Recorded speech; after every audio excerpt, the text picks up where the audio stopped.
My name is Madison Taylor. I'm 29 years old, and this is how my cousin tried to humiliate me in front of my entire company, and how I made sure she'll never show her face in this industry again. I'm recording this because, honestly, I need to say it out loud.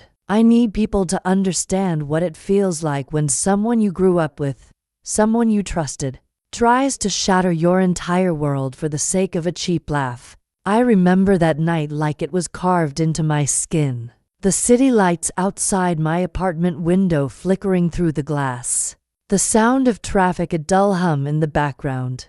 And me, standing in front of the biggest moment of my career, completely unaware of what was waiting for me. It was supposed to be a massive quarterly presentation at the agency. One of those your whole future depends on this kind of meetings. All the department heads were there, even Julia Carter, the CEO. And she doesn't come to just any meeting. This was my shot.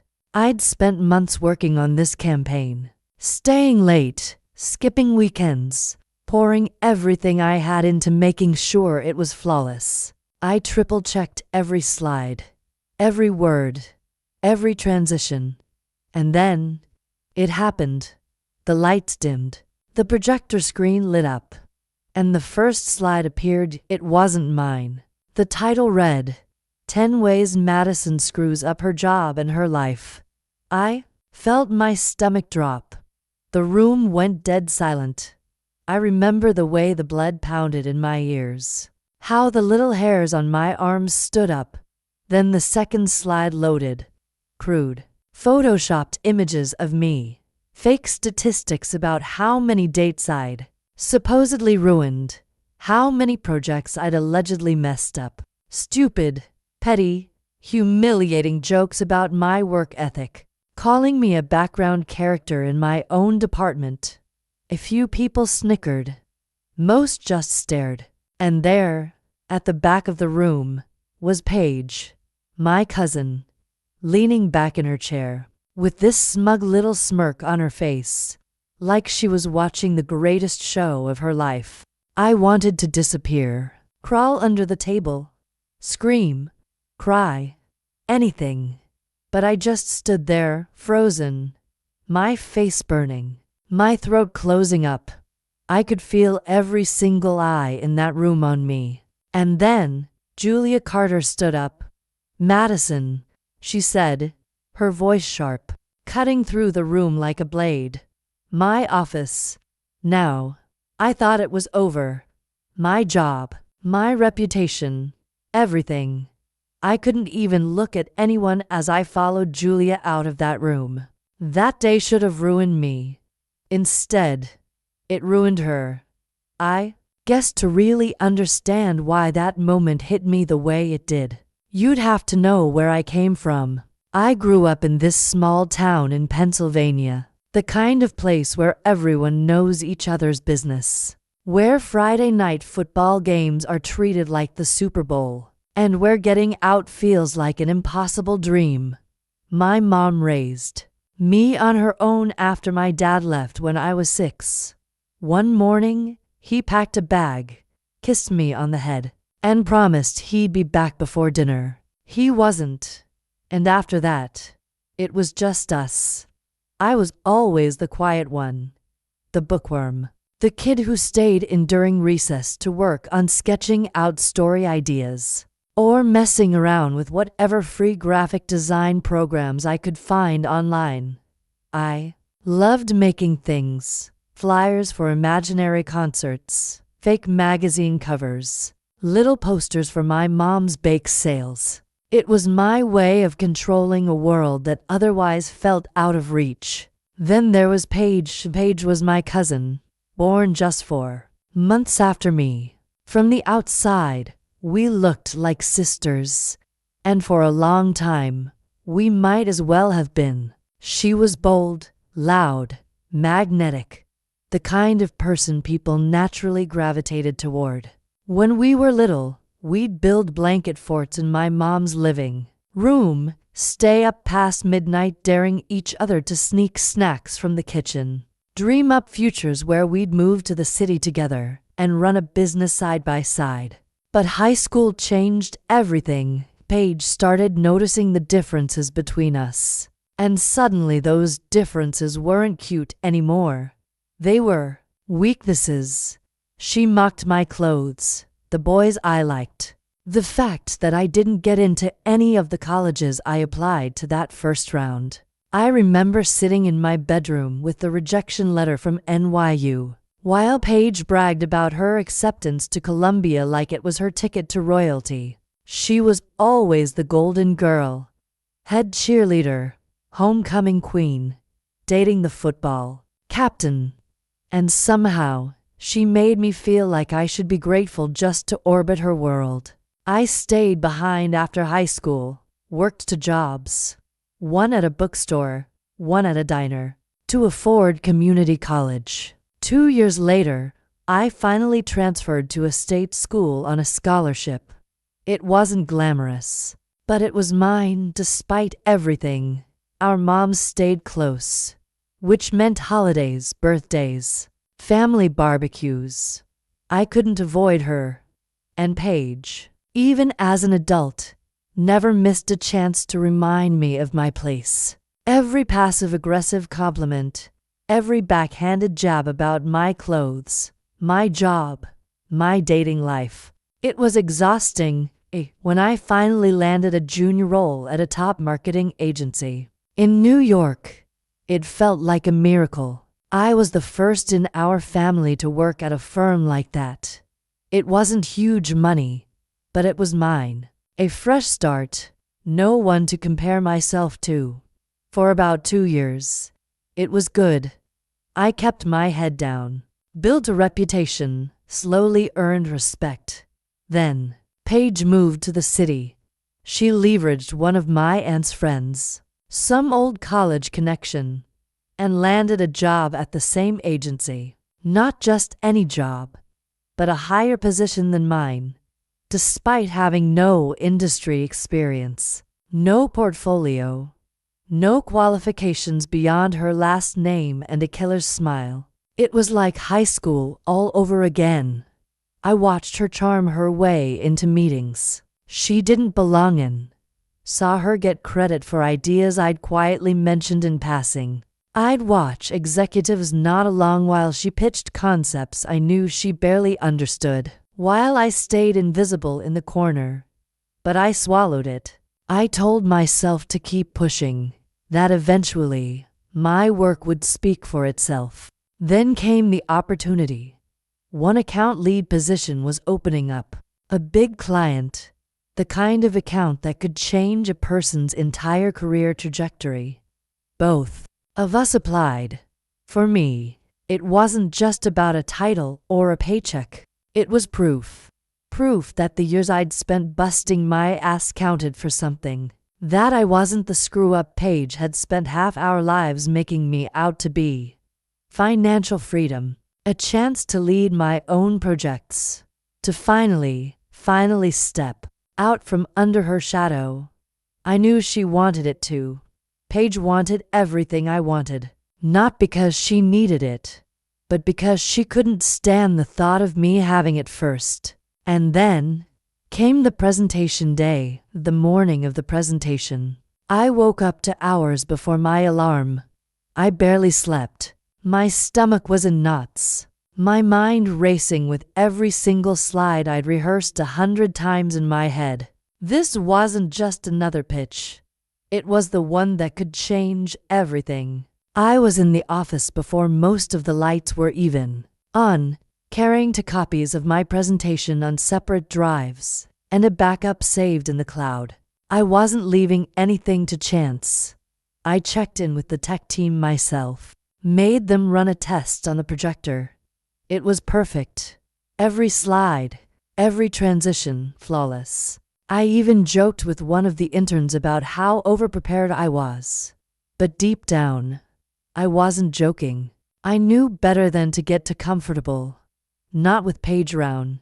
She strolled in late, of course.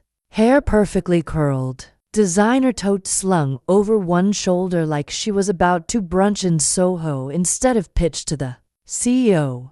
She found me setting up in the conference room and flashed that sweet, syrupy smile she always used when she was about to screw me over.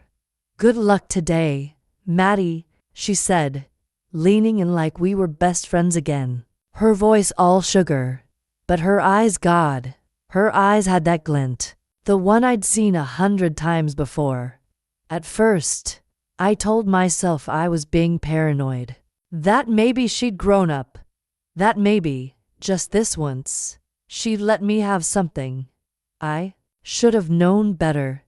We broke for lunch around noon. I left my laptop in the conference room, charging and connected to the projector computer. Everyone was out grabbing sandwiches and salads, and I was too preoccupied running through my notes to even think twice about it. What I didn't know was that Paige stayed behind. While I was in the break room double-checking my pitch cards, she swapped out the USB drive connected to the conference computer, uploaded her little masterpiece, renamed it under my file, then left the room like nothing happened. By the time we all filed back in for the presentation, I was laser-focused. I took my seat at the front of the room, heart pounding, palms sweating. This was it. The lights dimmed. The projector screen flickered to life, and then I saw it. The title slide, 10 Ways Madison Screws Up Her Job and Her Life. At first, I thought it was a glitch, some kind of sick joke. I stared at it, confused, my brain struggling to process what I was seeing. Then the next slide popped up, a photoshopped picture of me, my head on some ridiculous cartoon body, with fake bullet points about how many projects I'd supposedly failed, how many bad dates I'd been on, stupid stats about being most likely to get fired before lunch. There was this awful, suffocating silence in the room. A few people let out awkward, nervous laughs. I could hear one guy actually snort.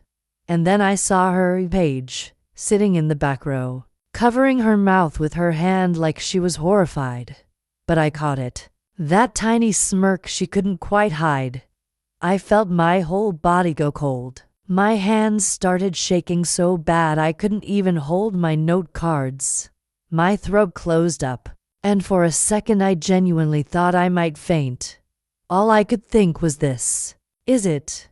I'm done. My career's over. And then Julia Carter spoke.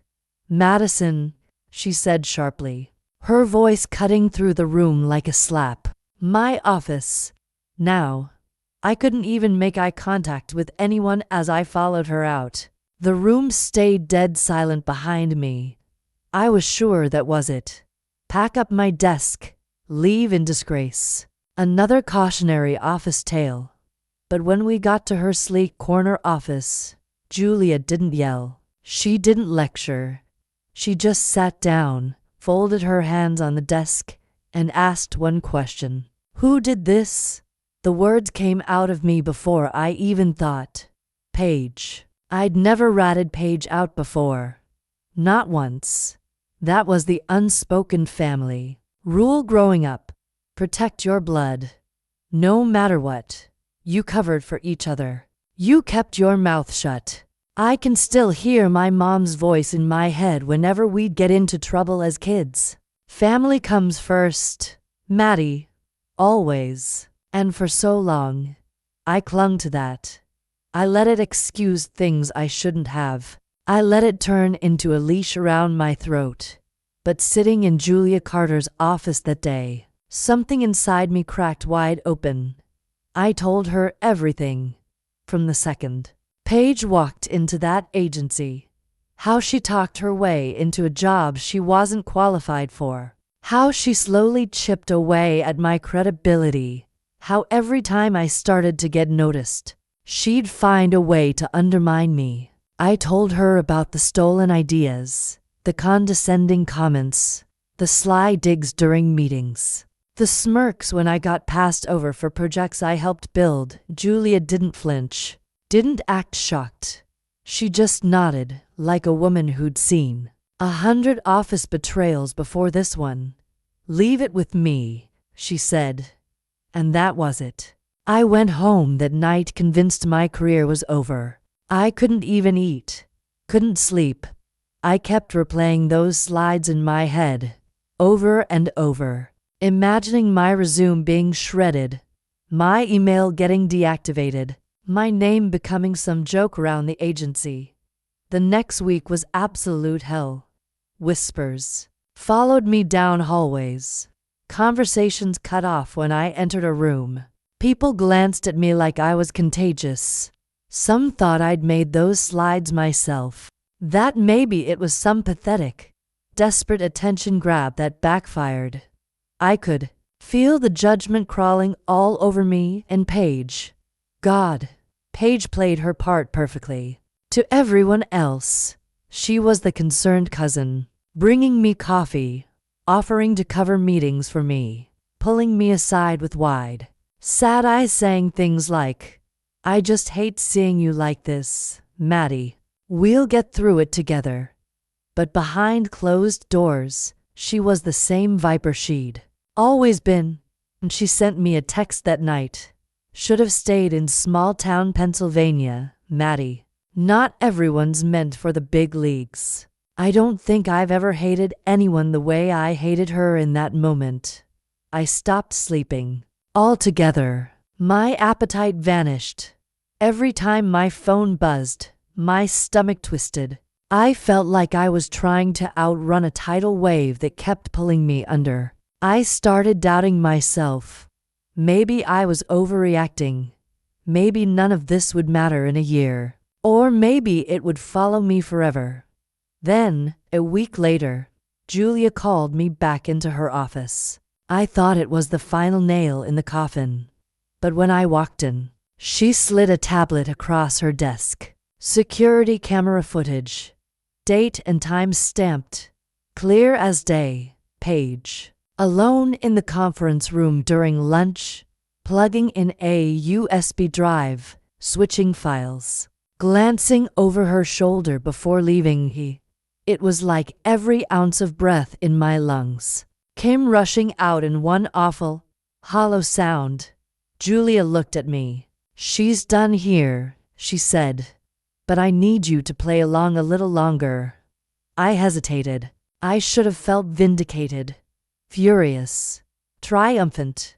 But all I felt was sick. Because no matter how badly Paige deserved to go down, part of me still dreaded what this would do to our family. The phone calls, the holidays, my mother's face when she found out. It wasn't just about the job. It was about burning a bridge that had been toxic for years, and knowing I was the one lighting the match. But I nodded, I agreed, and from that moment, I played the part. I let myself look broken, stared down at my shoes during meetings, took the long way around to avoid the break room, answered Paige's fake sympathy texts with short, robotic replies, let her think she'd won. Meanwhile, Julia started giving me projects behind the scenes, bigger accounts, campaign proposals, meant for people several ranks above me. She was grooming me for something. And for the first time, I started to believe maybe I was worth it. Round the office, rumors started swirling. People caught wind that someone was being investigated, that a demotion was coming, that HR was involved, and Paige, being Paige, got desperate.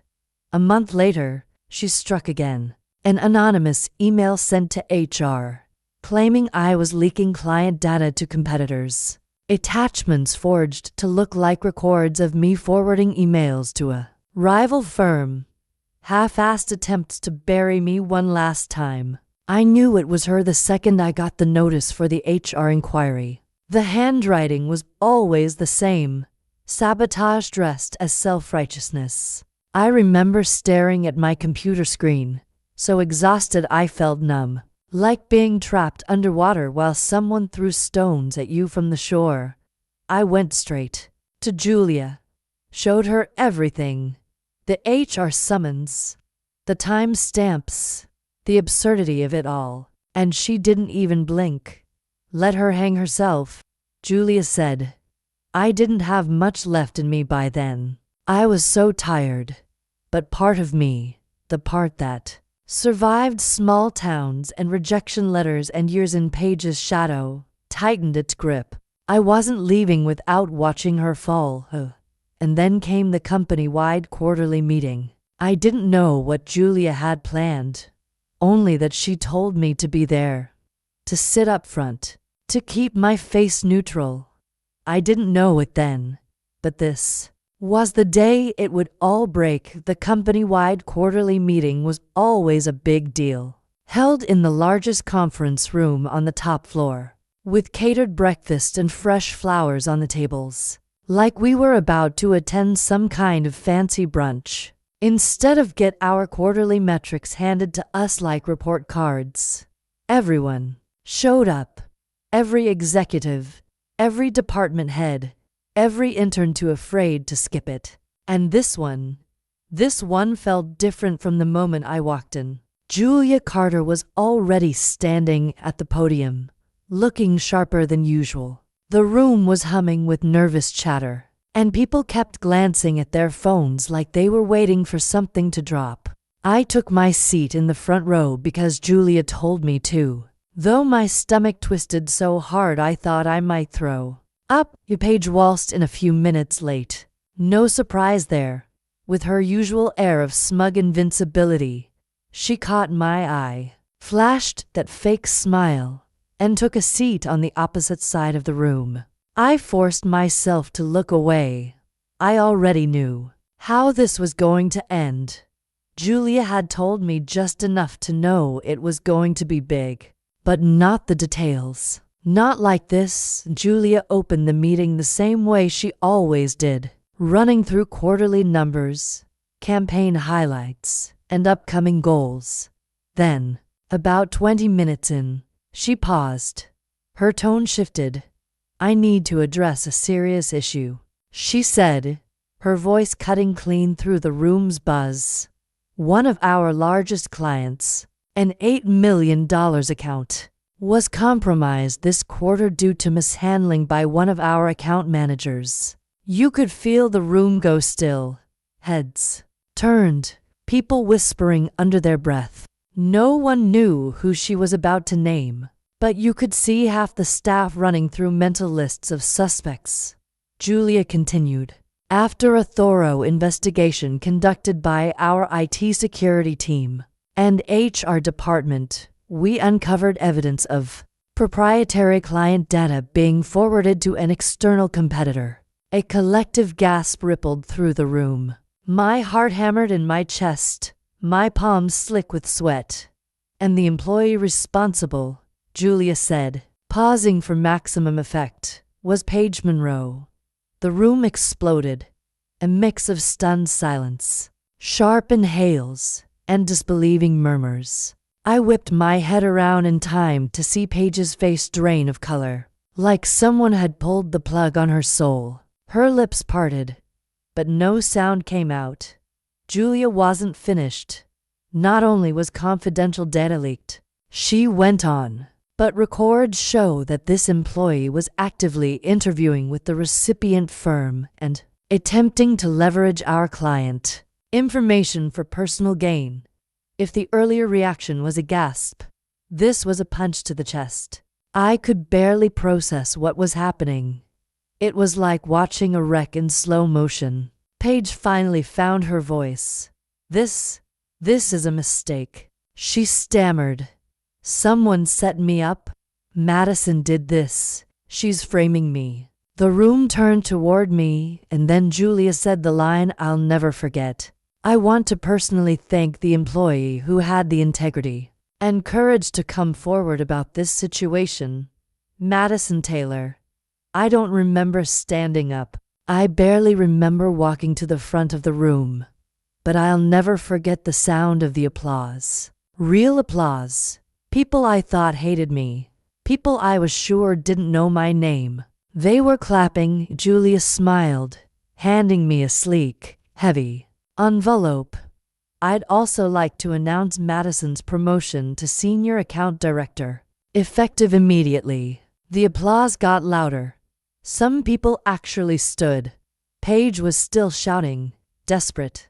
Unhinged now. You're a liar. She set me up.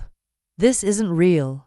You can't do this. She's always been jealous of me. But nobody was listening anymore. Security appeared at the door. Julia barely acknowledged her. Escort Ms. Monroe out of the building.